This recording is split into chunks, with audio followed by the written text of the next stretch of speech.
Top quality और consistent performance के लिए सिर्फ सिल्वर पंप्स। टॉप क्वालिटी और कंसिस्टेंट परफॉर्मेंस के लिए सिर्फ सिल्वर पंप्स, नाम याद रखना।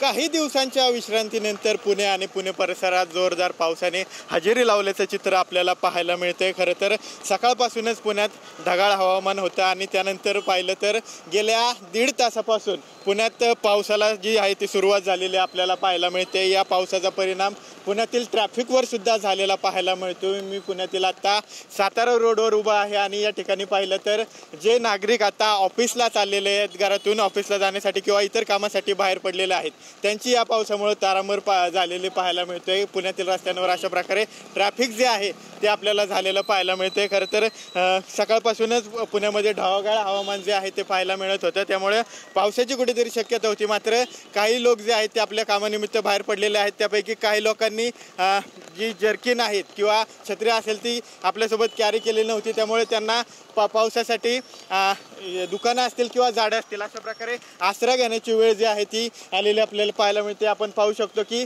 हे जे या ठिकाणी नागरिक आहेत ते पावसापासून बचाव करण्यासाठी या ठिकाणी त्यांनी झाडाचा आसरा घेतला आहे। तर काही नागरिक आपल्याला या ठिकाणी असलेल्या दुकानांच्या शेडखाली पावसापासून बचाव करण्यासाठी आसरा घेत असल्याचं पाहायला मिळते। खरं तर गेल्या 1.5 तासापासून पुण्याच्या अनेक भागामध्ये पाऊस जो आहे तो बरसतोय। पुण्याच्या घाटमाथ्यावर सुद्धा जोरदार पाऊस जो आहे तो बरसतोय, त्यामुळे धरणांची पातळी सुद्धा वाढण्याची शक्यता आहे। खडकवासला धरणातून पाण्याचा विसर्ग जो आहे तो पुन्हा वाढवण्याची शक्यता आहे। गेल्या अनेक तासापासून पुण्याच्या जिल्ह्यातील घाटमाथ्यांवर जोरदार पाऊस जो आहे जो पडतोय आणि त्याचाच परिणाम जो आहे तो संपूर्ण आपल्याला पुणे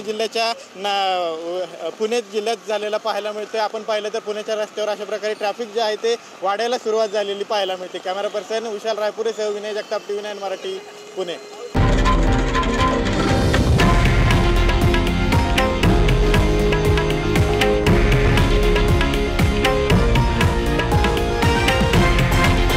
हे आहे देशातील नंबर 1 न्यूज नेटवर्क आणि आपण पाहत आहात TV9 मराठी, एकमेव।